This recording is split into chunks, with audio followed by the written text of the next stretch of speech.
Buenas tardes, compañeros, mi nombre es Lorena Velasco Bedoya y dando continuidad con mi compañera les voy a hablar de algunas características del teatro épico, autores y obras más relevantes y su movimiento artístico. A continuación. El teatro épico. El teatro épico no quiere simplemente divertir al público ni distraerlo con sus problemas cotidianos, sino él quiere demostrar un camino ideológico claro y específico para resolver sus problemas sociales y políticos. Las principales características de su propuesta fue la del teatro narrativo, en el que el espectador no se hubiese sumergido en el sentimentalismo sensiblero, muy al uso en aquella época, sino que asistiese al espectáculo teatral con la plena conciencia e intentando relacionarse con lo presentado en el escenario. Otra característica que contempla la sociedad desde el enfoque histórico es el tiempo y el espacio, donde se divide el escenario para narrar un hecho histórico. También está la escritura, que hace un énfasis en las causas. Lo importante de Brecht es una historia, no son los hechos exactamente, sino lo que los causó en cualquier tema, no lo que ocurrió, sino por qué ocurrió. Uno de los autores más importantes y representativos es Bertolt Brecht, pues es el inventor del teatro épico. Este escritor alemán, dramaturgo y poeta, fue el creador de una de las propuestas más renovadas del género teatral en el siglo XX. Con sus obras y técnicas teatral empleadas, Brecht crea un teatro político, a la parte didáctica y anémica. Él invita al público a ver una obra no ficticia, sino real, y consigue que éste tome una actitud crítica respecto a lo que ha visto en el escenario, distanciándose de lo representado, convirtiendo lo visto en una escena de acción y transformación social. Además, conmover los sentimientos, obligar al público a pensar. En las representaciones teatrales, nada se daba por sentado y obligado. También incentivaba al espectador a sacar sus propias conclusiones. Con el fin de su vida sostuvo la tesis del teatro podía contribuir y modificar al mundo y hacer un cambio social y político.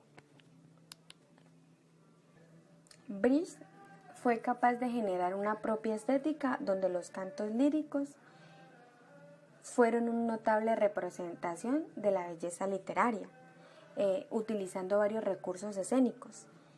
Entonces, entre ellos encontramos la que construye sus obras como parábolas, contada por un narrador e incluso enuncia lo que puede suceder y lo que esté pendiente del desenlace. También él mezclaba la tragedia y la farsa, la seriedad y el humor, el lirismo y la burla, además de romper la tensión dramática con canciones, comentarios dirigidos al público, carteles, etc. Él también exageraba la realidad de los actores para que se note que están representando y están fingiendo. Brecht también crea una escenografía antirrealista, incluso utilizaba máscaras y dejaba la tramoya a la vista. Brecht también nos plantea una diferencia entre las formas dramáticas y las formas épicas. Él dice que en la forma dramática se actúa, en cambio en las formas épicas se narra. También implementa que en las formas dramáticas se envuelve el espectador en la acción, en cambio en la forma épica se hace el espectador un observador. En las formas dramáticas surgen sentimientos, pero él dice que en las formas épicas el espectador estudia y también la atención de él está en todo el desarrollo y la acción es oscilante.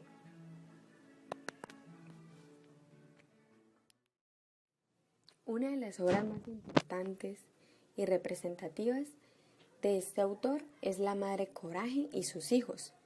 Él la escribió durante 5 semanas durante su exilio en la isla Lidingö, en Suecia, en 1939. Es una pieza teatral fundamentalmente en el teatro de Brecht, con música adicional de Paul Dessau para la versión de 1949. Es un profundo alegato antibélico, donde la Madre Coraje, mítica figura del costo de la guerra, termina sola en su desvencijado carromato y constituye una de las 9 piezas teatrales con la que Brish trató de contrarrestar la ascensión del fascismo y una directa ilusión a la invasión de Polonia de Hitler en 1939.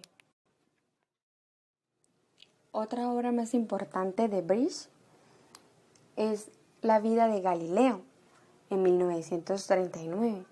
El autor escribió esta segunda versión en colaboración con Charles para adaptarla a los gustos de la audiencia estadounidense. Está ambientada en 1906. La pieza se centra en los últimos años de la vida de este investigador italiano, en su hogar en Florencia, que comparte con su hija Virginia y tiene ocasiones de transmitir una parte de sus conocimientos y de sus sentimientos. También encontramos la obra El Círculo de Tiza Caucasiano, del teatro épico con prólogo y 5 actos del dramaturgo alemán Bertolt Brecht, estrenada en 1948. Relata una vieja leyenda que da lugar a la victoria de los agricultores sobre los ganaderos, que propicia una fiesta en la que ellos representan una leyenda y una victoria. También retrata la disputa entre los miembros de dos kolhuses por la posesión de ciertas tierras. También otras obras más relevantes. El teatro épico lo conocemos representado en 2 obras fundamentales, la Ilíada y la Odisea. Sin embargo, el término también fue empleado por el dramaturgo alemán Bertolt Brecht para describir un estilo teatral que hace trascender la tradición y la norma. Se dice que la Ilíada es una epopeya griega y es el poema más escrito que hay en la literatura occidental, y la Odisea es un poema épico griego compuesto por 24 cantos. Otras obras más relevantes: el teatro épico y su componente artístico. Brecht propone una teoría general a una visión del mundo, ideología, en este caso marxismo, que unifica los diferentes elementos que constituyen y resaltan el teatro. Su movimiento artístico del teatro épico era la escenografía y la iluminación, donde se crea un espacio neutro que por lo general se constituye de paredes y pisos negros. Esto provoca que no se indique la localización alguna y por lo tanto que no se muestre la escenografía como es el espacio real de una verdad alterna, sino como un mero teatro. También en su escenografía, el teatro épico busca sacar la idea principal de la realidad y canalizarla en una escenografía minimalista. También en el vestuario y en el maquillaje, Brecht busca despersonalizar al personaje, es decir, lograr que el espectador no vea individuos multidimensionales con la psicología propia del escenario.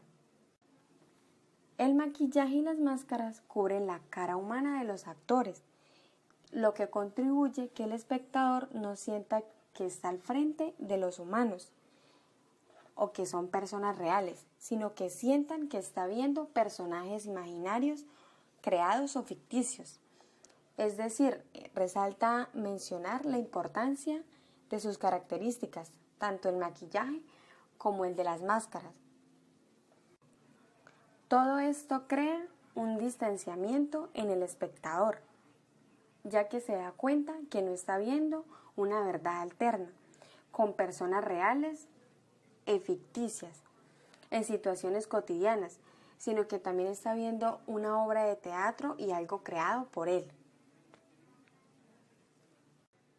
Teatro épico.